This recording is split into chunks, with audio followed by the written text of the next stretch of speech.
Shalom, selamat pagi semuanya. Kita akan Pagi. lanjutkan ya eh, pembelajaran kita dari Roma 4 ayat 13 sampai 25 ya. Kita langsung aja ya ke pertanyaan pertama. Apa maksudnya Roma 4 ayat yang ke-15? Mungkin eh, bisa dibantu jawab Pak Dedi atau Ibu Lydia, silakan.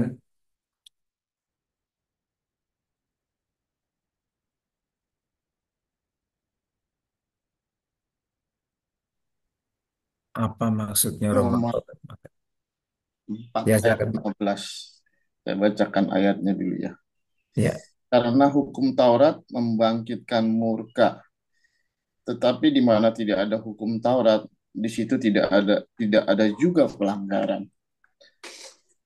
Kalau yang saya coba tangkap ya dari ayat ini, hukum Taurat justru malah membangkitkan murka Allah ya. Karena apa? Karena hukum Taurat diberikan oleh Allah sesungguhnya buat bangsa Israel itu hidup berkenan di hadapan Tuhan. Ya, hidup benar di hadapan Tuhan. Namun, bangsa Israel malah justru melanggar hukum Taurat dan itu menimbulkan murka Allah. Ya, jadi tidak ada satupun ya yang dibenarkan ketika hukum Taurat Allah berikan kepada bangsa Israel. Jadi eh, kita lihat di sini bahwa Allah murka karena tidak ada satupun yang dibenarkan karena melakukan hukum Taurat. Dan bila hukum Taurat juga di sini katakan apa? Bila tidak ada pelanggaran. Ya, justru hukum Taurat menunjukkan apa ya? Ketidakbenaran manusia ya di dalam menjalankannya gitu pada Iya, oke. ya seperti itu menurut saya. Jadi hukum Taurat sesungguhnya itu baik buat manusia, tapi manusia itu tidak mampu untuk melakukannya. Mm-mm. Ya, justru Jadi, malah ketika diberikan hukum Taurat ini malah pelanggaran-pelanggaran itu justru semakin nyata. hmm, Tapi kalau hukum Taurat tidak ada, tentu tidak ada pelanggaran. hmm, Ya, oke. jadi intinya malah hukum Taurat itu membuat manusia semakin jauh dari Tuhan, Hmm, melanggar, tidak mampu ya. oke. Iya, oke. Thank you, Pak. Iya, itu. Iya. Mungkin ada yang lain mau tambahkan? Saya pada fit mau Silakan, coba. Pak. Iya itu mungkin ya hukum Taurat eh, karena ada hukum Taurat ya jadi ada hukuman ya saya compare ke Roma 7 ayat 7. Mm-mm. Jika demikian apakah yang hendak kita katakan, apakah hukum Taurat itu dosa? Sekali-kali tidak. Sebaliknya justru oleh hukum Taurat aku telah mengenal dosa, karena aku juga tak sudah tahu apa itu keinginan. Kalau hukum Taurat itu tidak mengatakan jangan mengingini, itu sih ya. Oke, Oleh good. karena ada hukum Taurat jadi kita tahu gitu pelanggaran apa yang tidak diingini, apa maksudnya ya, jangan mengingini, jangan ingin Hmm, sesuatu. Jadi karena ada hukum Taurat kita ada hukuman gitu. iya. Yang Oke, saya good. Iya, terima bagus. kasih Jadi, Pak. siapa nih, Pak Ahau ya? Iya Pak David. Iya, oke, good. Jadi, jelas ya, teman-teman ya. Ini maksudnya bukan berarti kalau nggak ada hukum Taurat, nggak ada apa namanya, nggak ada yang salah gitu ya, enggak ya. Maksudnya bukan begitu. Jadi tidak ada hukum Taurat. Dalam hukum Taurat itu kan ada perintah dan ada akibatnya, ya. Ada eh, hukumannya, ya kan.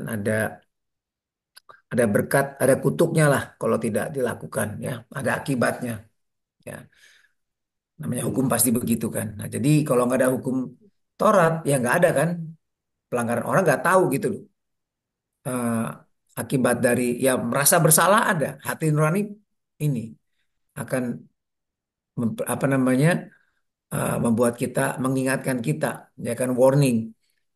Tetapi kalau nggak ada hukum Taurat, kan nggak ada aturannya, pasal berapa yang dilanggar dan akibatnya apa, gitu kan? Ibaratnya, ya itu maksudnya tidak ada pelanggaran juga. Tetapi begitu ada hukum Taurat, dosa manusia semakin diekspos, ya kan? Jadi misalnya, kalau nggak ada hukum undang-undang lalu lintas, waktu melanggar lalu lintas kan, ya tahu salah, tapi nggak tahu akibatnya nih, hukumannya apa. Tapi begitu ada undang-undangnya baru tahu, waduh, masuk bypass, by apa namanya, busway, ya pikir cuman begitu aja, nggak taunya 500.000 loh, ya kan. Nah, jadi baru tahu, wah, sebesar itu ya hukumannya ya. Jadi makin ke expose, makin kelihatan salahnya itu loh akibatnya, ya kan. Nah, jadi eh, kira-kira seperti itu maksudnya ya. Jadi jelas ya. Oke, kita lanjut ke eh, pertanyaan yang kedua. Jadi kalau ada yang nggak jelas mau tanya silakan ya. Kalau nggak ada, saya lanjut aja langsung ke eh, pertanyaan kedua. Halo? Iya, iya Pak, silakan Pak. Oke. Silakan, ada yang mau jawab pertanyaan kedua?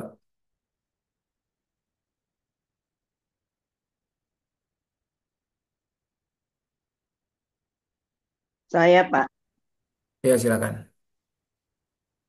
bagaimana atau dalam hal apa sehingga iman Abraham itu sehingga ia dibenarkan Allah? Yang pertama itu sungguh-sungguh percaya sekalipun tidak ada dasarnya untuk berharap. Imannya tidak menjadi lemah walaupun dia tubuhnya mungkin sudah sangat lemah. Juga usia ya, jadi rahim Sarah sudah tertutup. Dia tidak bimbang, ya sama sekali dia tidak bimbang terhadap janji Allah. Malah ia diperkuat imannya untuk memuliakan Allah walaupun melakukan kesalahan gitu. Nah, dengan penuh keyakinan dia percaya bahwa Allah itu berkuasa untuk melaksanakan apa yang telah Allah janjikan. Itu Pak. Oke, terima kasih Bu. Ada yang lain mungkin tambahkan?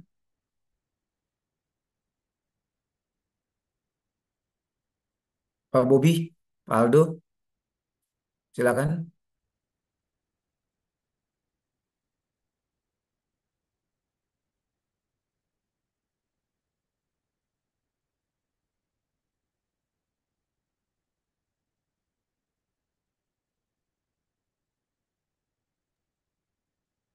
Kalau enggak, Pak Himawan, Pak Yosef.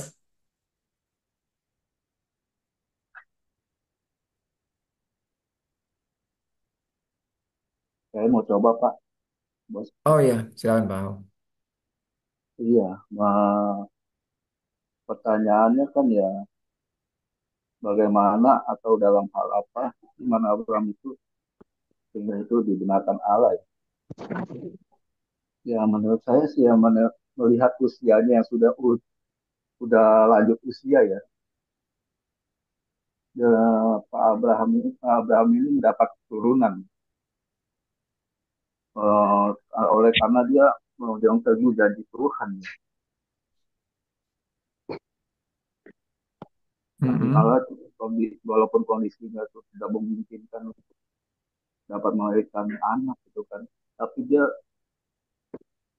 terus memegang teguh janji Allah, memegang terus ya apa yang dia apa maksudnya ya ada dasar iman itulah ia dibenarkan Allah ya, karena ia memegang teguh akan jadi Allah gitu, dalam hidupnya. Hmm.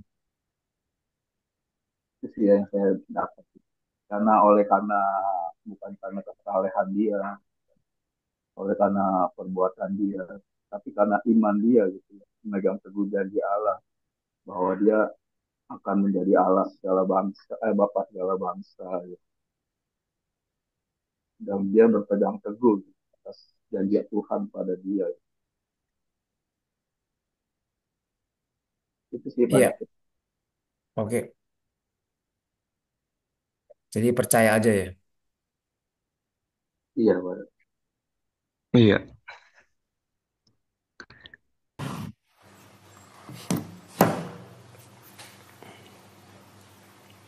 Oke, ada yang lain? Coba ya Iya, Pak Pak. David ya. Ya, silakan. Iman yang dibenarkan Allah adalah iman yang sejati, yang bertahan, percaya, mentaati, jadi kuat melalui peristiwa-peristiwa. Iman inilah yang menjadikan dia anak Allah. Iman yang mempercayai dan bertobat yang sungguh-sungguh. Dan penyerahan aktif kepada Kristus dan bersekutu dengan Allah yang hidup kudus dan melakukan pekerjaan baik. Efesus 2 ayat 10. Jadi berani 11 ayat 8, tidak melihat namun percaya pergi ke tempat yang Tuhan beri. Itu Pak jawaban saya Pak. Oke, mantap Bu. Teman-teman yang lain gimana? Pak Setuju David ya? mau Ya, nanya, oke. gini Pak, Abraham ini kan eh, mestinya seseorang yang menurut saya luar biasa banget gini. Dia itu kan dalam kondisi yang oke gitu kan ya.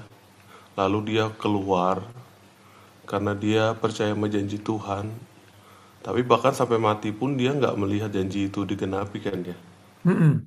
Ya kan sampai mati dia tetap di tenda gitu loh. Padahal janji Tuhan kan raja-raja lahir dari dia dan sebagainya. Tapi sampai mati pun dia tetap di tendanya dia. Hmm, iya. Nah, yang waktu saya baca tentang Abraham ini, ada satu yang menurut saya menarik, hubungan antara iman sama free will kita nih. Jadi Tuhan itu kalau kita baca di Kejadian 22 ayat 12, ada satu pernyataannya Tuhan yang agak menarik saya. Waktu dibaca dalam bahasa Inggris dia bilang gini, waktu dia mau bunuh Ishak, mau dipersembahkan Ishak gitu ya. Terus kata-katanya, do not lay a hand on the boy. He said, do not do anything to him. Nah, pernyataan berikutnya, now I know that you fear God. Now I know. Tuhan kan tahu segala sesuatunya, tapi pernyataan di ayat itu dibilang bahwa sekarang aku tahu. Seolah-olah Tuhan tadinya nggak tahu gitu, Abraham itu punya iman sama dia gitu. Tapi waktu dia lihat pernyataannya perbuatan Abraham di depan matanya dia, Tuhan langsung berkata bahwa sekarang aku tahu. Sekarang aku tahu. Seolah-olah baru tahu gitu kan. Nah, jadi gini, Tuhan kan maha tahu. Dia tahu sebetulnya. Tapi yang nggak bisa, jadi saya mikirnya gini, Tuhan itu nggak bisa kontrol loh. Maksudnya dia karena ada free will kita nih, dia mungkin tahu hasil akhirnya, tapi dia nggak bisa nebak nih, Wiwit ini akan mau memilih untuk setia sampai akhir atau dia akan selesai di tengah jalan gitu. Jadi seolah-olah seperti itu Pak. Nah jadi imannya Abraham ini datang dari mana gitu ya, kayak padahal kan dia juga bukan lahir dari keluarga yang bahkan dia yang keluarganya adalah yang membuat patung sembahan gitu loh. Bapaknya itu yang bikin patung sembahan gitu. Dia punya muncul iman dari mana nih gitu. Waktu dia dapat panggilan pertama dari Allah, sampai akhirnya Tuhan bilang, now I know gitu. Sekarang aku tahu kamu tuh takut sama Tuhan gitu. Nah itu Pak yang menurut saya yang sampai akhirnya Saya melihat Abraham itu punya sesuatu yang luar biasa di hadapan Tuhan. Dia melihat bahwa dari kematian tetap bisa muncul kehidupan, karena Abraham kan secara seksual kan udah mati. Si Sarah juga secara seksual sudah mati, tapi tetap bisa punya anak, dan hal itu buat Abraham kan sesuatu bukti bahwa Allah bisa mengerjakan segala sesuatu gitu loh. Sampai Hmm. akhirnya dia punya dasar waktu dia mempersembahkan Ishak, dia pokoknya percaya aja lah gitu. Sampai akhirnya itu diakui Tuhan gitu loh. Nah, Hmm. itu loh Pak David, dari mana sampai kayak gitu gitu. Hmm. Jadi, oke, ini bagus. Jadi kok pertanyaannya, eh, Allah kan mestinya sudah tahu dong ya. Tapi Iya, kok kenapa disebut baru tahu gitu ya? iya, seolah-olah gitu kan kalau kita baca kan. Iya, ya begitu. Ya. Nah, jadi menarik di sini ya. Kita harus dua mengerti. Misalnya kan juga Allah menyesal, ya kan? Hmm, Kok hmm, Tuhan menyesal sih, hmm, ya kan? Dia kok apa namanya bisa, kok bisa begitu ya Tuhan menyesal gitu ya? Biasanya kan manusia menyesal gitu ya. hmm. Itu aja. Nah, ini yang disebut antropomorfisme. Hah? Jadi menggambarkan Hmm, Tuhan, ya, atau gimana ya? Menggambarkan Tuhan dengan istilah yang manusiawi, antropomorfisme. Jadi misalnya tangan Tuhan, emangnya tangan Tuhan beneran bentuknya kayak apa? Berapa jarinya? hmm, Jadi bukan makna literal, ya, tetapi ibaratnya kuasanya Tuhan gitu, yang memampukan kita. Misalnya tangan Tuhan yang menolong kita, yang melindungi kita. Nah, intinya sebenarnya itu bahasanya adalah kuasanya Tuhan, ya kan? Tapi ngomong tangannya Tuhan. Terus kemudian tahta, maksudnya oke, itu masih oke ya, itu istilahnya itu yang menggambarkan Tuhan secara manusia. Ya, itu antropomorfisme. Nah, jadi sebenarnya Tuhan nggak seperti itu banget gitu ya. Maksudnya bukan secara harafiah seperti itu. Nah, I have known di sini aku. Jadi ini menggambarkan komunikasi Tuhan sama Abraham. Satu sisi itu ya, jadi memanusiakan, menggambarkan Tuhan seperti manusia. Tetapi ini juga menunjukkan, nih saya kalau ada seorang teolog, apa namanya, ahli Perjanjian Lama, Keelan Gilletz mengatakan begini, perkataan I have known, bahwa sekarang saya tahu gitu ya, saya tahu sekarang hati kamu. Ini menunjukkan suatu pengetahuan yang pada akhirnya suatu penemuan melalui. Jadi ini pembuktian apa hmm, yang Tuhan sudah tahu, ya. Ini buktikan juga supaya menjadi informasi buat Abraham. hmm, Ya, ini ya seperti gini lah, ujian iman. Ya kan? Aku tahu nih anak nih pinter nih, pasti bisa lah. Ibaratnya gitu. Seorang guru tahu nih anak yang ini jenius nih, gue tahu nih. Pasti bisa. Tetapi begitu ujian 100. Nah, aku baru tahu nih sekarang lu nih 100 nih kayak begini, lu bener nih apa yang gue tahu nih sekarang, tapi sekarang nih buktikan secara jelas bahwa apa yang gue tahu ini nih itu bener nih kenyataannya kayak hmm, begini. hmm. Ya, jadi kira-kira kira-kira eh, seperti itu ya maksudnya ya. Supaya jangan salah paham gitu kayaknya. Oh, lu kok Tuhan baru tahu? Emang Tuhan tadinya nggak tahu. Jadi Tuhan nggak maha tahu dong. Bukan gitu maksudnya. Memang kadang-kadang gaya bahasa Alkitab ya kayak gitu ya, kita mesti ngerti ya. Nanti kalau teman-teman belajar Amsal, nah itu Amsal cara penafsirannya beda lagi tuh. Amsal. Ya, Amsal itu hati-hati. Kita jangan pikir gini. eh eh, Misalnya, Amsal itu kan sebenarnya itu adalah pepatah, ya.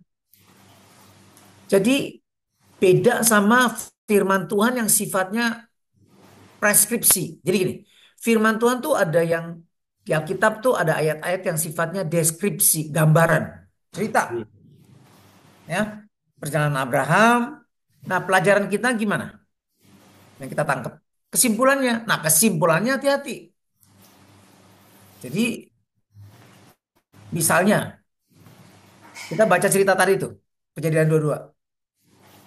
Nah, kalau orang yang open theism tuh arti gini, dia memandang Tuhan itu sebenarnya nggak serba tahu.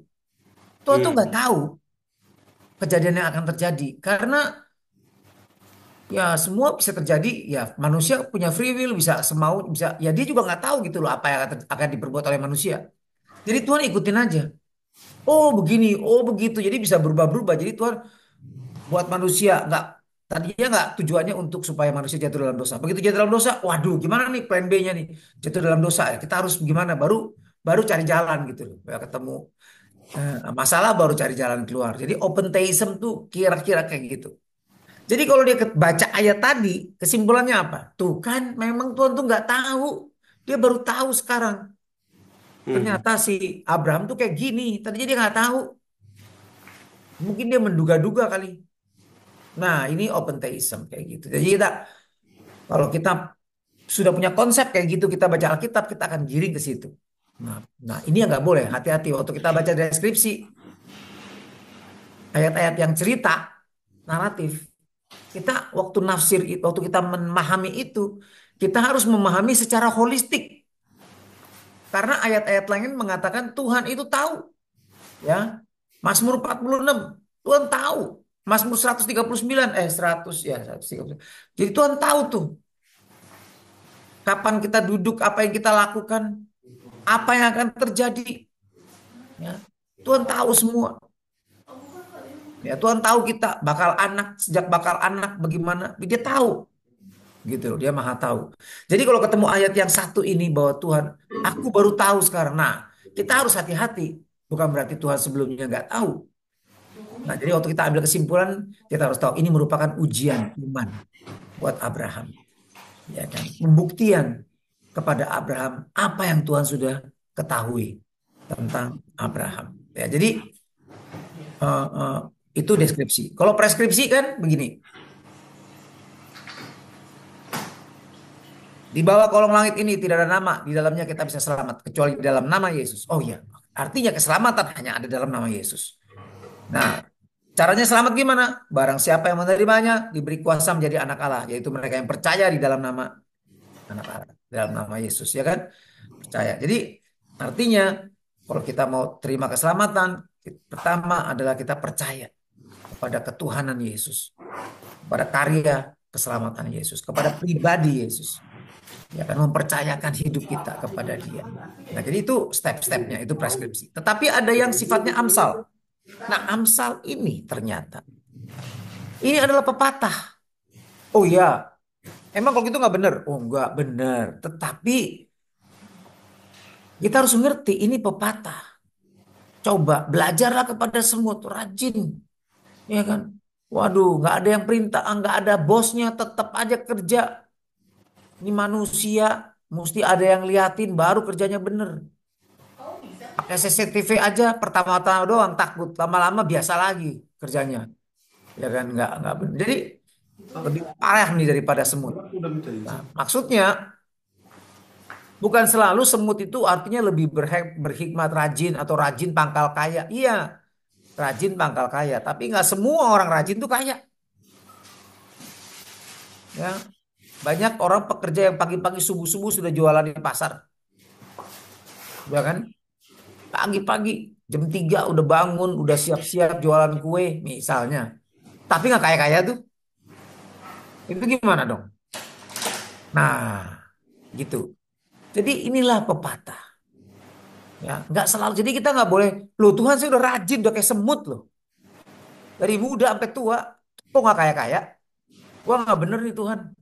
Nah, jadi kita harus ingat bahwa ini pepatah.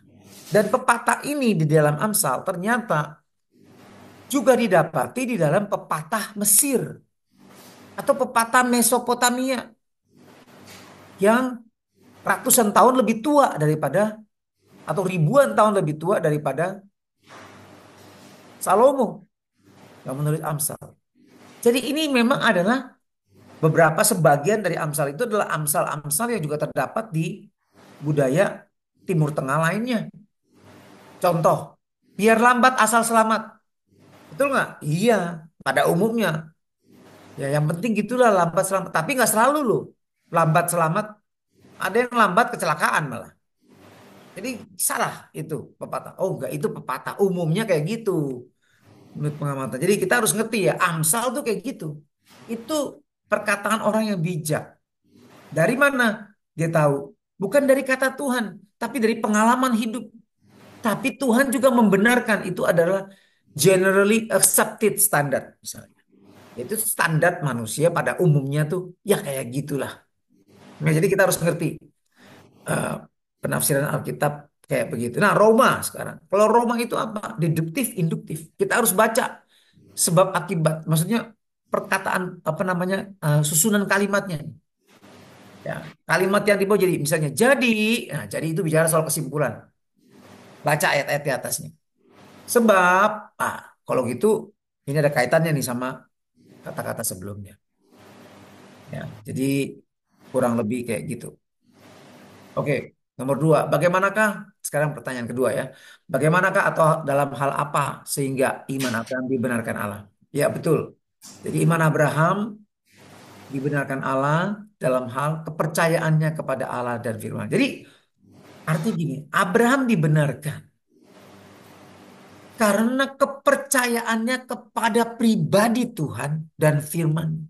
Jadi ingat, jadi jangan bilang gini, ini yang akibatnya nih orang-orang hypergrace nih salah. Pokoknya percaya aja, nggak usah ada perbuatan, percaya aja.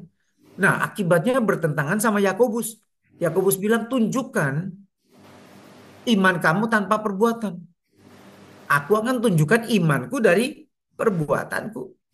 Jadi iman sama perbuatan nggak bisa dipisah. Oh iya benar. Jadi kalau kamu bilang kamu percaya Tuhan tapi kamu hidup dalam dosa, ini nggak nyambung. Ya, jadi percaya di situ bukan berarti asal percaya aja. Pokoknya kelakuan gak ada hubungan, gak ada masalah. Enggak. Tadi ibu siapa tuh yang ngomong? Percaya taat itu sebenarnya, loh kok taat, mesti taat. Iya. Justru kalau kamu percaya yang benar, kamu mesti taat. Ya. Kamu beriman yang benar, kamu mesti setia. Setia itu artinya bisa diandalkan dan percaya. Gak usah bahasa Yunani. Bahasa Inggrisnya.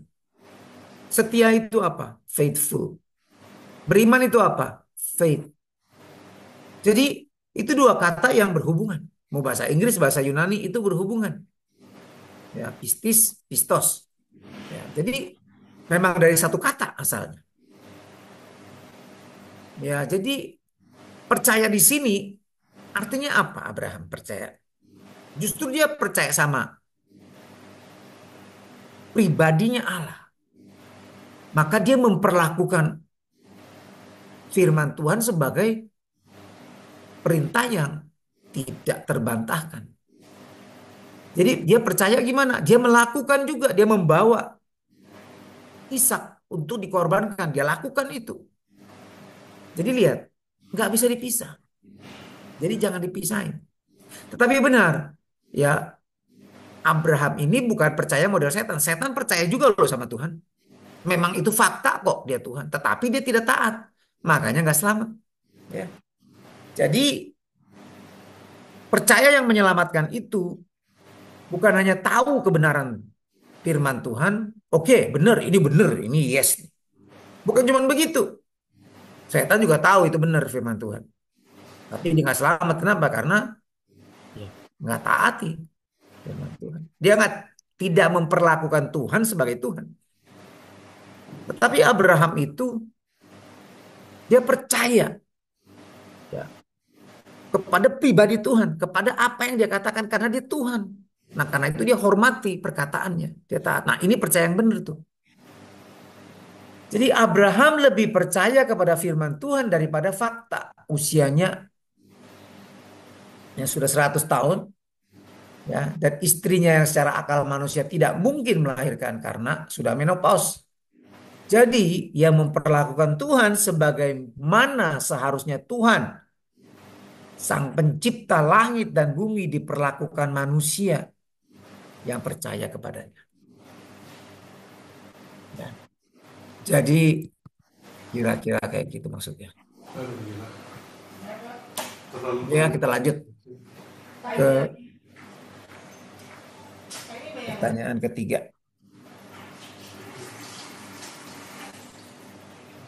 Silakan. Gak bisa saya taruh nanti gimana lu mau injak. Oke ya, pertanyaan ketiga. Silakan. Pak Putra, Afam,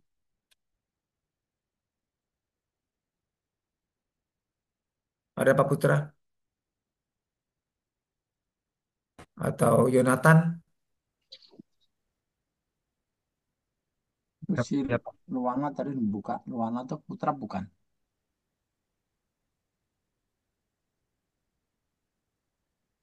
Hmm, Si Afam ada Pak Afam. Iya. Himawan tuh ada. oh ya, Nggak ada. silakan. Siapa Pak Himawan?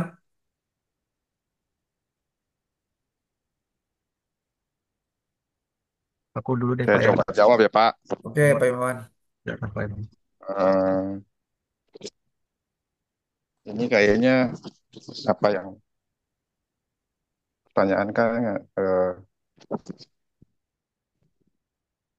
bagaimana dalam hal apa iman kita seharusnya sehingga kita dibenarkan Allah atau diselamatkan. Dan itu kan ayat ayat yang 18 itu kan ayat 18 bikin dikatakan bahwa ntar saya aja catatannya. Dikatakan bahwa yang ayat 18 ayat A itu Bapak Ya, itu kan kita harus tetap percaya Pak, walaupun kita nggak punya dasar untuk berharap ya. Ya, terus yang kedua tuh tetap tetap percaya dengan janji Tuhan, walaupun itu belum ada tindakan Tuhan tuh belum apa, tapi kita tetap percaya. Itu yang ayat 18b juga dikatakan kan bahwa eh, apa yang kita itu tetap percaya gitu kan, sebab sekalipun tidak ada dasar untuk berharap, namun Abraham tetap percaya juga gitu kan. Ya, itu intinya juga ayat 18 tuh. Jadi sekalipun kita tidak punya dasar untuk berharap, tapi kita percaya gitu loh ya, bahwa Tuhan tuh sudah sediakan gitu. Eh, itu yang kedua kan iman kita gitu loh, Pak. Itu ayat 19 ya Pak. Itu hmm, iman tuh kita walaupun kita setubuhnya sampai lemah, tapi kan kita tetap percaya gitu bahwa kita itu eh, walaupun yang Abraham juga umurnya tua juga ya 100 tahun, tapi kita percaya gitu bahwa iman itu kan kekuatan semua kan dari Allah ya kan.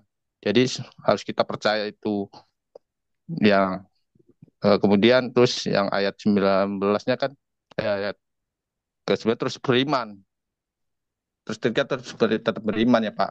Kalau nggak beriman ya gimana kita bisa terima janji Allah gitu. hmm, Ya, terus yang ayat di sini kan juga dikatakan bahwa tetap kuat. Kita tetap kuat Pak. Tetap janji Allah tuh kita harus kuat. Sebab ya itu yang di ayat 19 ya kan Pak. Ayat 20 Pak.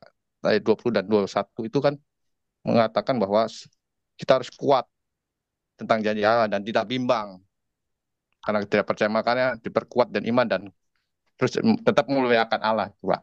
Itu, itu yang saya dapat ya Pak dari ayat yang keempat itu, pertanyaan yang keempat. oke, bagus Pak. Oke, bagus. Saya mau tambahin Pak. Ya, Pak Yosef, silakan. Seharusnya kita itu lebih dari Abraham Pak, karena kita sudah melihat Yesus yang sudah mati di kayu salib Pak. Hmm, Karena pengorbanannya. Abraham belum melihat Yesus mati di kayu salib.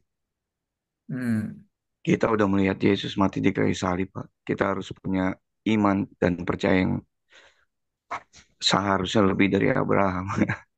iya, iya, Gitu, Pak. iya. Tapi kenyataannya kenapa enggak, Pak? Ya itu ya, kita harus terus ikut Yesus ya Pak. Belajar dari dia, terus diubahkan ya. Ya Iya. mesti harus. Nggak, makanya ini pertanyaan bagus nih. Ini logika yang bagus. Waktu itu kan Yesus belum mati di kayu salib ya. Dia begitu beriman. Nah, kita nih udah ada faktanya Yesus mati di kayu salib. Tapi kenapa kita nggak seperti Abraham? Kenapa ya?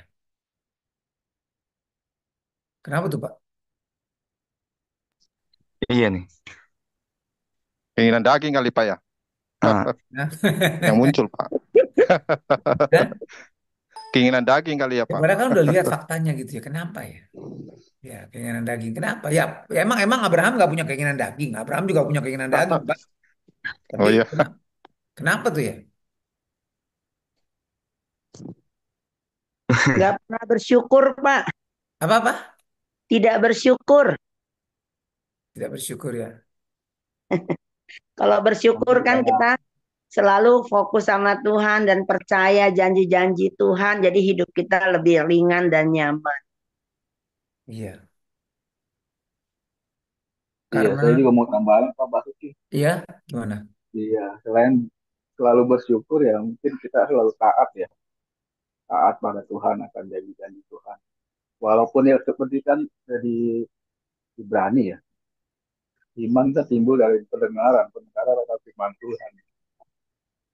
Ya, Hmm. walaupun belum kelihatan gitu kan janji Tuhan, ya tapi kita tetap terus berpegang pada janjinya bahwa kita tuh akan diselamatkan kan, hidup kekal bersama Tuhan Yesus, selalu taat. Iya, ada yang mau bantu mungkin alasan apa gitu? Kenapa kita nggak seperti Abraham atau lebih dari Abraham? Itu mungkin Pak yang seperti tadi yang jawaban dua ini mungkin. Jadi kan ini kan lebih ke pribadi ya. Mungkin di dalam itu supaya kita tetap setia, tetap berproses setia walaupun kita belum melihat gitu loh keselamatan itu. Tapi kita tetap setia di dalam setiap peristiwa apapun yang kita hadapi gitu. Setiap hari dan kita semakin serupa dengan Kristus berjalan bersama dengan Dia dan tetap bersekutu dengan Dia. Itu Iya, tapi itu kan pertanyaannya tadi itu siapa tadi ya Pak Yosep atau siapa tuh yang ngomong bahwa siapa tuh yang ngomong tadi itu yang bilang bahwa ya mestinya kan Yesus sudah mati buat kita. Abraham waktu itu Yesus belum datang. Dia bisa begitu. Nah, kita mestinya kan juga harus lebih daripada Abraham kan hidupnya, benernya, imannya. Karena Yesus sudah mati. Tapi kenapa prakteknya enggak? Nah, Ibu Fungling mau jawab nih. Silakan, Bu. Kayaknya itu karena akibat dosa, Pak. Hah? Emang Dosa. Abraham nggak berdosa apa? Kan, maksud saya gini, kan kan mestinya kita yang sudah mengalami Tuhan, ya kan? Maksudnya kita tahu waktu itu kan Abraham tadi Yosef bilang, sebenarnya kan zamannya Abraham Yesus belum ada ya, belum mati ya di kayu Nah, salib. Tapi padahal kita harusnya kita lebih percaya kan, karena kita sudah lihat Yesus sudah mati di kayu salib buat kita. iya, Tapi akibat dosa dan manusia lebih cenderung terus melakukan dosa. Itu yang membuat manusia tuh tidak bisa melihat bahwa sebenarnya harusnya kita kan sebenarnya kita hidup dalam zaman anugerah kan. hmm, Yesus membuktikan buat kita bahwa hanya percaya saja dan iman. Tapi kalau kita terus membiarkan hidup di dalam dosa, dosa itulah yang menarik kita. Bukan lagi iman percaya kita, tapi dosa yang menarik kita. Gitu loh. Nah, kalau Abraham kan memang dia punya iman dan dia percaya sekalipun dia tidak melihat. Nah, kita yang sudah melihat harusnya kita percaya dong. hmm, Tapi karena dosa yang terus menarik kita dan kita membiarkan hidup kita di dalam dosa, itu yang menutupi mata hati kita. Itu gak, Pak? hmm, iya. Ada yang lain? Pak Untung boleh Pak Untung bantuin Pak Untung. Bantuin. Saya sih setuju sama Fungling sih Pak. Ya tadi apa namanya? Sebenarnya akibat akibat dosa kita sehingga tadi nggak bisa melihat seperti imannya Abraham gitu. Sekalipun memang kita memang sudah apa kalau Abraham kan belum melihat ka- karya kematian Yesus, man Itu karena dosa yang membutakan kita, kita dipengaruhi oleh dosanya sih. Sebenarnya emang dosa Abraham emang dia lebih suci kali dibanding kita. Kan semua orang sama, berdosa semua, Kitanya, sama, berdosa ki- sama, hmm, sama. Nah, tapi kenapa dia bisa begitu? Diperhatikan. Nah, makanya ini dari deskripsi kehidupan Abraham kita bisa simpulkan. Tapi ini juga benar dengan Injil punya kebenaran. Kenapa dia bisa bisa punya iman kayak begitu? Kalau soal apa dia lebih suci dari hmm, kita? Apakah orang nah ada satu hamba Tuhan yang ngomong begini. Kadang kesucian sama iman itu dua hal yang berbeda. Ada orang berdosa yang lebih beriman kepada Yesus daripada orang Farisi yang tidak munafik, yang sungguh-sungguh, tapi mereka kurang beriman sama Yesus. Sorry deh, jangan bilang Yesus deh. Ya, ada orang yang berdosa tetapi punya iman kepada Allah. Ada orang yang suci tapi kurang beriman sama Allah. Tapi dia agamawi, dia nggak bejat lah istilahnya. Ya, baik-baik aja orangnya, saleh gitu loh kata menurut agama lain. Tetapi kurang beriman, tapi agamawinya benar dijalanin. Perintah-perintahnya dijalanin. Ya, jadi kok bisa gitu ya? Jadi kadang-kadang katanya dosa itu, sorry, iman itu nggak selalu berhubungan sama kesucian. Nah, contoh ada orang yang suci. Nah, ini konteksnya bukan seperti yang saya kasih contoh tadi. Kalau ini orang ngomong nih hamba Tuhan, dia bilang contoh, ya, ini Kenneth Hagin yang ngomong kalau nggak salah dulu. Orang yang saleh, banyak dibilang orang Kristen yang saleh, tapi dia nggak punya iman buat kesembuhan penyakitnya pada Tuhan. Tapi dia saleh. Tapi ada orang-orang biasa yang nggak sesaleh seorang pendeta ini misalnya yang udah lama puluhan tahunnya. Tapi dia bisa beriman kesembuhan, dia percaya sama firman Tuhan, sembuh dia. Ya. Atau ngusir setan. Ada orang yang saleh, tapi begitu lihat orang kesurupan, dia nggak berani ngusir dia. Tapi ini orang baik. Tapi ada orang yang nggak seperti pendeta ini belum full time, tetapi begitu ada orang kesurupan, dia berani dia usir setan, setannya keluar. Ya. Nah, jadi kadang-kadang kesalehan nggak selalu berhubungan berbanding lurus dengan maksudnya kepercayaan yang kuat kepada Tuhan. Nggak selalu. Kadang-kadang roh agamawi juga bisa bikin orang yaitu saleh tadi. yang Ya. membedakan ya ketaatannya kali ya Pak. Kenapa? Ketaatannya, Abraham kan lebih taat sama janji Tuhan. Nah, karena kita dipengaruhi dengan situasi kondisi kita gampang goyah. Nah, si Abraham juga goyah juga loh. Lihat Hagar goyah dia. Ya kan? Waktu dikasih sama istrinya Sarah, Hagar, ya dia terima aja. Mungkin Hagar cantik kali ya. Kalau Hagar jelek pasti si Abraham nggak mau, saya pikir ya. Ya kan, soalnya kan istrinya cantik banget, Sarah, ya kan, sampai raja aja kesengsem. Jadi kalau dikasih cewek lain yang nggak cakep gitu, ya pasti dia juga nggak tertarik. Ini pasti Hagar cantik ini. Ya, jadi dibilang saleh gimana ya nggak saleh-saleh amat juga. Ya buktinya udah 100 tahun lebih Sarah meninggal, kawin lagi sama keturah dia. Jadi maksud saya ini biar tua-tua tapi awet. Maksudnya nafsu juga ada dia gitu. Dia punya punya ya nggak tahu lah memang gimana zaman dulu yang makanannya atau apa olahraganya kali jalan terus ya gimana saya nggak ngerti deh. Tapi intinya jadi juga pasti punya hawa nafsu dosa gitu loh. Maksud saya tuh bukan soal itunya tapi apa gitu loh. Dan ini ada dalam firman Tuhan. Nah ini yang kita mesti ngerti. Kekristenan dasarnya itu.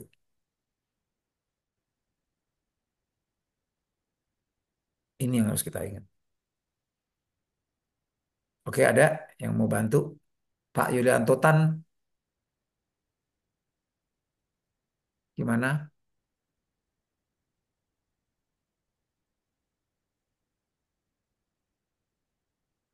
Pak Andy, boleh bantu jawab? Apa sih yang bikin beda nih Abraham sama kita? Yesus udah mati di kayu salib, kita masih nggak seiman Abraham.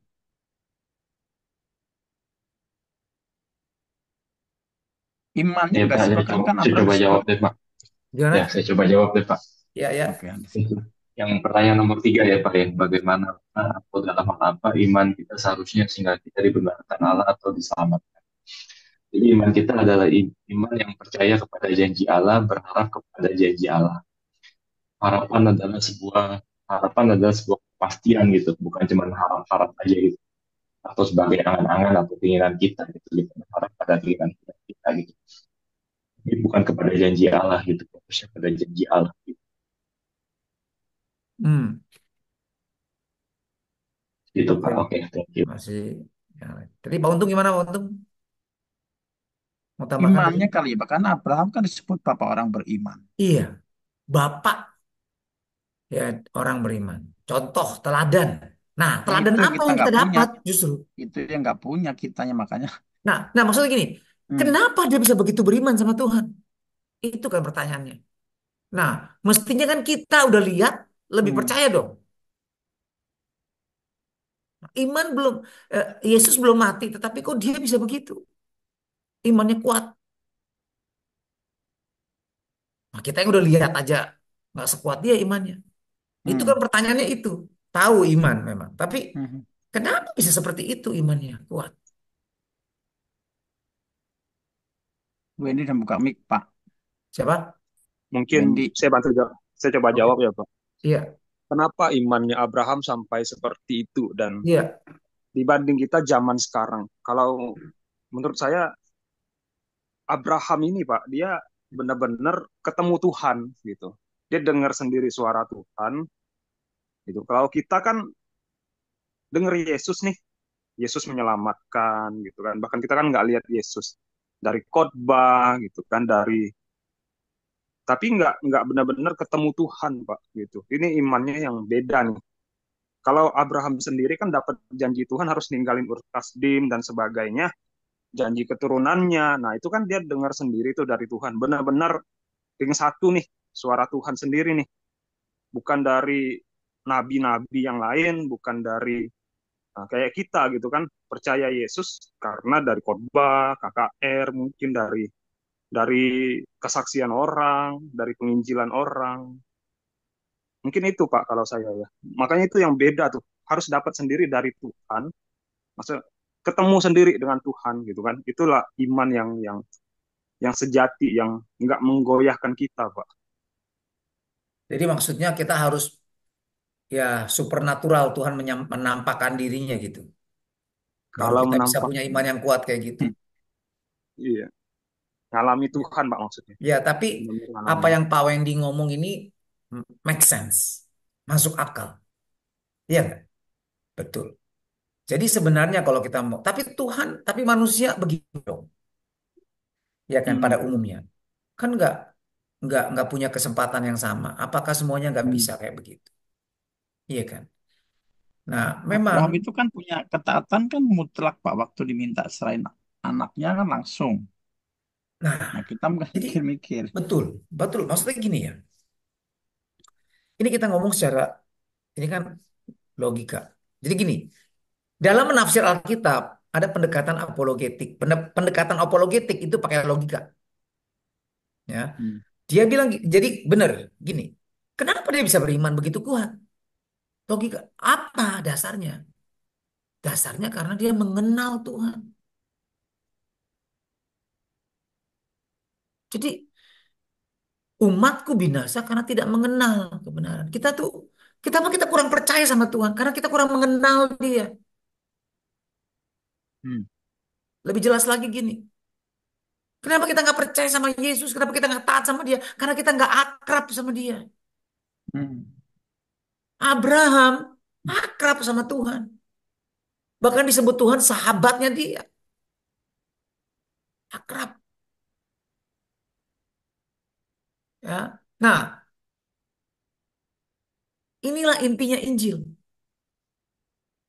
Jadi bukan sekedar percaya, percaya, percaya doang. Bukan. Tapi dasarnya adalah Injil itu adalah kabar baik. Bahwa Tuhan yang menebus tetelestai, menebus membayar dosa kita. Supaya kita berdamai sama dia. Jadi tujuan Injil adalah supaya kita berdamai sama Tuhan. Baikan sama Tuhan. Buka jalan tuh, baikan. Nah selanjutnya bagian kita masing-masing adalah menjaga perdamaian itu. Meningkatkan hubungan perdamaian itu. Jadi perdamaian dua negara ibaratnya. Itu bisa semakin baik. Nggak ada yang stabil. Ya, hubungan perdamaian dua negara nggak ada yang stabil. Hubungan perdamaian itu pasti bergerak. Semakin akrab atau semakin dingin. Pasti. Nah, caranya gimana semakin akrab? Harus ada kegiatan, harus ada hubungan, harus ada komunikasi. Hubungan yang sudah damai, sudah baik, itu gampang dirusak, gampang. Nggak usah selingkuh, nggak usah tonjok-tonjokan, nggak usah. Diamin aja. Cepat atau lambat hubungan itu pasti dingin. Akhirnya putus. Sama, banyak orang Kristen begitu, percaya bisa, wah udah semangat ya, ikut apa SPK segala macam ESC, abis itu oh melempem ya karena nggak. Nah, hubungan sama Tuhan Yesus itu adalah present active participle. Artinya suatu yang terus-menerus dijaga. Ada bagian dari kita. Ya. Jadi kalau kita, nah ini sama, mau Calvin Armenian sama. Ini orang-orang Calvin nih yang ngomong nih, ya mau John Gill ngomong. Jadi hubungan itu, kalau kita sudah diselamatkan, kalau kita memang sudah lahir baru, kalau kita hidup, hidup lagi dibangkitkan oleh Tuhan kan, hidup. Maka kita akan bertumbuh. Orang aku hidup tapi nggak bertumbuh, nggak ada kehidupan itu. Palsu itu. Jadi kalau orang aku lahir baru, tapi dia nggak terus bertumbuh dalam hubungannya sama Tuhan, wow, ini nggak. Nah, buat saya ini agak, maksudnya nggak selalu benar. Orang hidup nggak selalu bertumbuh. Kalau dia nggak makan, kalau dia nggak bergerak, dia bisa stop loh pertumbuhan. Namanya apa? Stunting, ya kan? Terusin aja, makin lemah, kena penyakit, mati dia. Jadi orang hidup itu kalau mau dianalogikan lahir baru itu buat buat orang Calvin itu nggak ada matinya. Orang kalau udah lahir nggak bisa mati, lahir baru gitu ya, nggak bakalan mati kan nggak selamat, tapi sekali selamat tetap selamat. Kalau udah lahir baru tetap selamat terus, tetap hidup. Maka dia akan bertumbuh terus dan setia sampai akhir. Itu. Tapi dalam kenyataannya kehidupan kan apa begitu? Nggak juga. Memang itu normalnya. Tetapi nggak semua orang hidup hidup terus kan. Tetapi ya udahlah kita nggak debatin itu. Tapi intinya adalah bahwa kekristenan itu adalah bicara soal hubungan. Dan itu bukan hanya perjanjian baru. Perjanjian lama juga. Hubungan Allah dan manusia itu bicara soal hubungan. Kenapa Abraham bisa begitu beriman sama Tuhan? Karena hubungannya baik.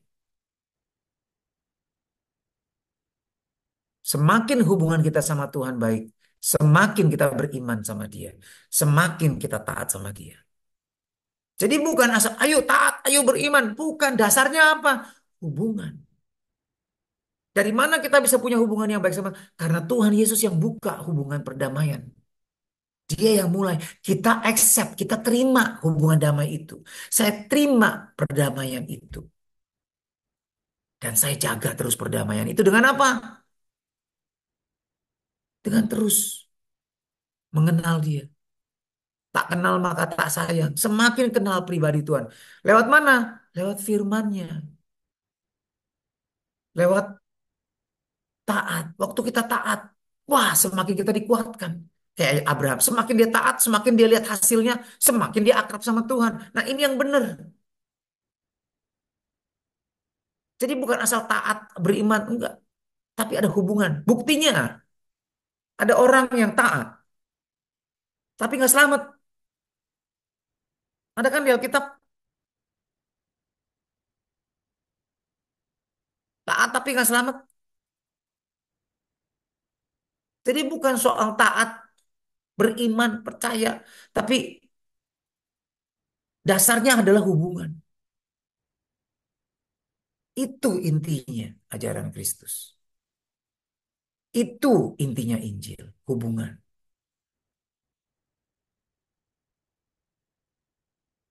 Ya, ya, tahu kan di Alkitab kan, ada kan? Taat lo sama firman Tuhan, melayani Tuhan lo. Bener-bener nggak munafik lo, tapi nggak selamat. Ada kan? Kenapa? Karena nggak punya hubungan sama Tuhan. Oke ya, setuju ya? Jadi bagian kita adalah terus jaga hubungan, terus ya dengan belajar mengenal firman Tuhan, sifatnya Tuhan semakin kita kenal, ya otomatis kita harus bukan jadi bukan cuma baca Alkitab, belajar Alkitab otomatis bisa kenal sama akrab sama Tuhan, enggak. Kalau kita sudah mengalami kebaikan Tuhan, seperti Pak Petrus katakan, kalau kita sudah mencicipi ya perdamaian sama Tuhan. Nah, maka ini yang Tuhan ingetin. Firman Tuhan ingetin, kita harus terus. Dan mestinya logikanya kita harus lebih. Kalau udah mencicipi kebaikan Tuhan, keselamatan dari Tuhan, pasti kita mau dong kenal dia lebih lagi, belajar firman-Nya, ya kan? Nah, tapi itu harus disiplin terus, mendekat, mendekat. Samalah hubungan suami istri. Walaupun waktu pacaran jatuh cintanya setengah mati atau 3/4 mati, ya, tapi tetap aja banyak tuh, ya kan? Waktu pacaran 12 tahun diuber-uber, udah kawin 5 tahun. Kabur tinggalin bininya. Beneran ini kejadian. Ya, udah cinta setengah mati. Totonya akhirnya nggak dijaga hubungannya, akhirnya padam, selingkuh, kabur. Ya, kan? Saya ya kita lihatlah banyak film-film kayak gitu. Bukan film, maksudnya kehidupan lah ya. Film juga begitu, tapi kehidupan juga gitu. Yang ada kayak teman saya juga begitu. Pacarnya cakep banget, cakep. Bawa laki-laki 10 kalau jalan, laki-laki normal kalau jalan nyebrang apa lewat. Sampai sekarang juga loh. Ya, udah anaknya udah gede, udah mahasiswa, udah kuliah, udah lulus ya. Cantik masih istrinya. Tapi dan dia juga waktu pacaran ngubernya, waduh kayak film Korea, bener-bener heboh ya. Dia nguber sampai luluh tuh istrinya. Akhirnya kawin sama dia. Selingkuh, ya kan? Macam jadi maksud saya itu hubungan itu harus dijaga. Bukan karena pertobatannya heboh segala macam udah luar biasa deh, pasti beres. Enggak, harus tetap kerjakan keselamatan kita. Caranya gimana? Ya, jaga hubungan. Tingkatkan hubungan itu terus makin lagi mendekat sama Tuhan. Ya, ya semakin nah otomatis kita akan semakin mentaati dia. Kita akan suka taat sama dia. Kita akan suka ngobrol sama dia. Kita akan mau cari tahu apa yang dia suka, apa yang dia nggak suka. Nah, kira-kira gitu. Itulah Kristen, hubungan. Ya, nah itu juga yang dilakukan Abraham. Abraham semakin akrab sama Tuhan, Tuhan semakin nyatakan dirinya sama dia. Nah, kita juga begitu. Kenapa Tuhan gak nyata? Karena kita nggak akrab sama dia. Walaupun percaya, taat gitu ya. Tapi kita nggak benar-benar akrab sama dia. Maka kita nggak lihat dia nyata dalam hidup kita. Oke, jadi jawabannya adalah bagaimana dalam hal apa iman kita seharusnya ya, sehingga kita dibenarkan Allah atau diselamatkan. Jadi eh, ya semua orang ya yang memiliki iman yang sama dengan Abraham kepada Allah sebagai pribadi dan kepada firman-Nya, ya otomatis lah. Ya, jadi bukan cuma percaya firman, percaya enggak. Kita percaya firman karena kita tahu itu adalah omongannya atau perkataannya Tuhan, pencipta langit dan bumi. Makanya itu kita hormati, makanya itu kita taati, makanya kita takuti, kita segenin. Ya, yaitu jika kita percaya kepada Allah yang telah membangkitkan Yesus Tuhan dari antara orang mati, yaitu Yesus yang telah diserahkan karena pelanggaran kita dan dibangkitkan karena pembenaran kita. Percaya kepada Allah dan firman-Nya adalah inti dari Injil, yaitu mengenai hubungan manusia yang berdamai dengan Allah melalui karya penebusan Tuhan Yesus. Jadi, kalau kita menerima Injil keselamatan, artinya kita mulai memiliki hubungan yang akrab dengan Kristus. Bagian kita adalah terus pelihara hubungan yang akrab ini. Terus, inilah artinya terus melekat kepada Kristus. Yohanes 15 ayat 5. Kamu tidak dapat melakukan apa-apa kalau tidak melekat kepada aku. Di luar aku, kamu tidak dapat melakukan apa-apa. Nah, ini kata kerjanya adalah present active participle, artinya terus-menerus.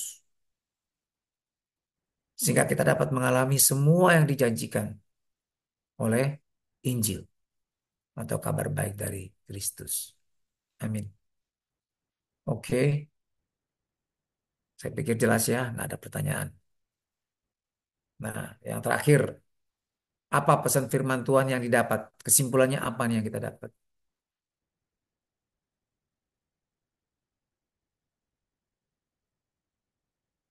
Silakan.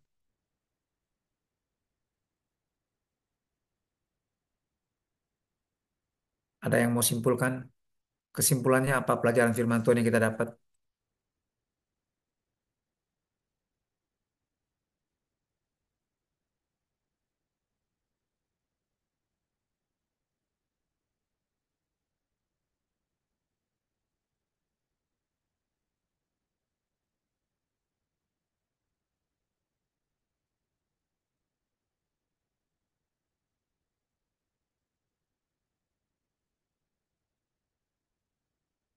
Pak Budi, mungkin Pak Willy, Bu Ani, silakan.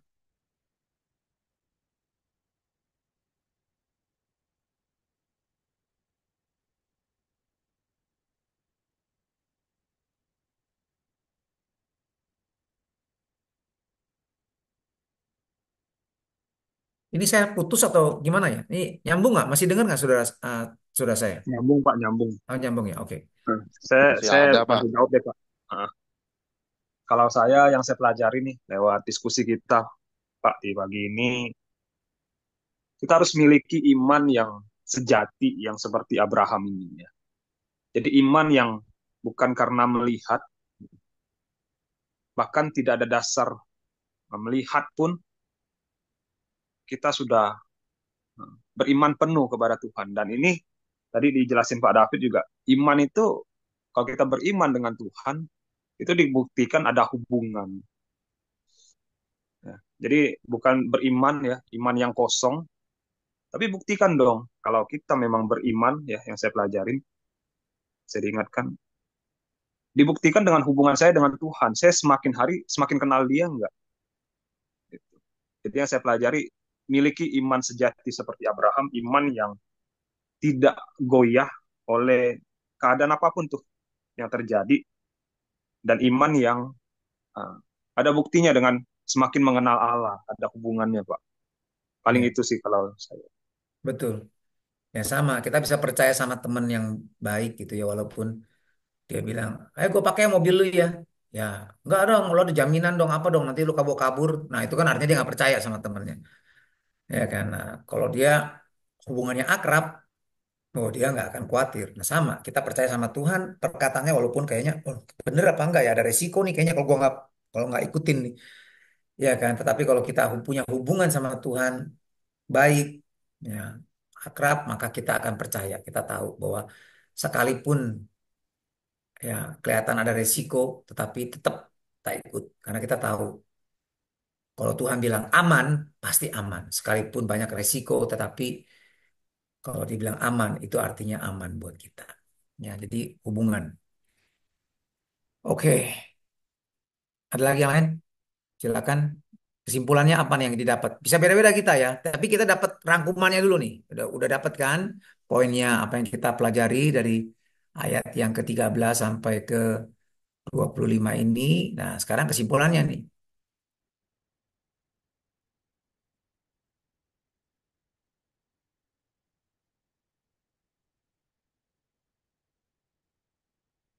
Yang pertama nih saya dapat dari bacaan kita ini, pembelajaran kita ini, manusia tidak dapat jadi benar karena mengandalkan ketaatan kepada hukum Taurat maupun ketaatan kepada semua peraturan hukum agama. Karena pasti terbukti bahwa mereka akan melanggar aturan-aturan hukum tersebut atau undang-undang tersebut sehingga akan mendapat hukuman akibat pelanggaran tersebut. Yang kedua, manusia hanya bisa diselamatkan oleh kasih karunia, oleh iman. Ya, jadi oleh kasihnya Tuhan kita diselamatkan. Nah, waktu kita terima kasihnya Tuhan ini, kita pasti akan sangat bersyukur kan. Kita akan sangat, aduh, Tuhan tuh baik banget ya. Dan kita ingin dong punya hubungan yang lebih lagi sama dia. Ini yang normalnya, mestinya. Ya. Nah, jadi dari jawaban nomor dua saya diingatkan bahwa bila kita mengaku percaya akan adanya Tuhan, apakah kita memperlakukan Tuhan sebagaimana adanya dia adalah Tuhan? Yaitu sebagai Tuhan hendaknya dia disembah, dihormati, ditaati. Ya. Apakah kita terus menjaga hubungan perdamaian dengan Allah yang sudah dimulai oleh Kristus Yesus dalam hidup kita? Atau boro-boro menjaga, kita malah merusak hubungan kita dengan Allah. Dengan bersikap apa? Pasif, cuek. Ya, kita mendiamkan Tuhan. Nah ini merusak nih hubungan. Ya, itu yang saya dapat kesimpulannya. Oke, saya pikir itu ya yang kita pelajari hari ini. Mari kita mau berdoa. Bapa di sorga, dalam nama Tuhan Yesus kami bersyukur Tuhan. Buat kasih-Mu. Amin. Kami boleh mengenal Engkau. Kami boleh mengenal jalan-Mu. Kami boleh mengenal sifat-Mu. Engkau Allah. Keselamatan itu artinya mempunyai hubungan yang baik dengan Tuhan. Itulah keselamatan. Dan surga adalah tempat orang-orang yang akrab dengan Tuhan. Yes, Tuhan. Jadi pertanyaannya Tuhan, bukan asal percaya Yesus. Kalau kita menerima Yesus, dosa-dosa diampuni. Kita disucikan, maka kita pantas masuk surga. Bukan itu. Tetapi apakah kita akrab dan suka dekat dengan Tuhan? Tuhan terima kasih Tuhan kau buka mata rohani setiap kami, pikiran setiap kami. Biar kami boleh merenungkan Tuhan. Makna kekristenan, makna iman kami kepadamu. Kami diingatkan Tuhan, bahwa orang-orang yang engkau tolak masuk dalam kerajaanmu, selalu engkau mengatakan hal yang sama, bahwa engkau tidak akrab dengan mereka. Engkau tidak mengenal mereka. Tuhan, biar Tuhan hari ini kami boleh sungguh-sungguh Tuhan, mencari engkau. Mau lebih dekat lagi kepada engkau. Haus belajar firman-Mu supaya kami mengenali sifat-Mu, supaya kami boleh semakin mengandalkan engkau, semakin percaya kepada engkau. Jadikan kami Tuhan, anak-anak-Mu yang menyenangkan hatimu, yang akrab dengan engkau. Sehingga kami boleh semakin taat dan setia kepadamu. Dalam nama Yesus. Amin. Amin. Amin. Makasih Pak David. Oke, sama-sama ya. Kasih ya Pak. Ya, Yuk, sama-sama. God Terima bless kasih, semuanya. Pak. Tuhan Oke. berkati, Tuhan Ya, berkati Tuhan semua. berkati. Yuk, baik. Terima Ya, kasih Pak David, sama-sama. Ya, Pak Untung, semuanya. dan semuanya. Tuhan berkati. Thank you Pak David, Pak Terima Untung. kasih, Sama-sama Bu. Pak David, Pak Untung. Makasih Pak David, Pak Untung. Sama-sama Bu. Makasih Pak David dan Mbak Untung. Tuhan Yesus berkati.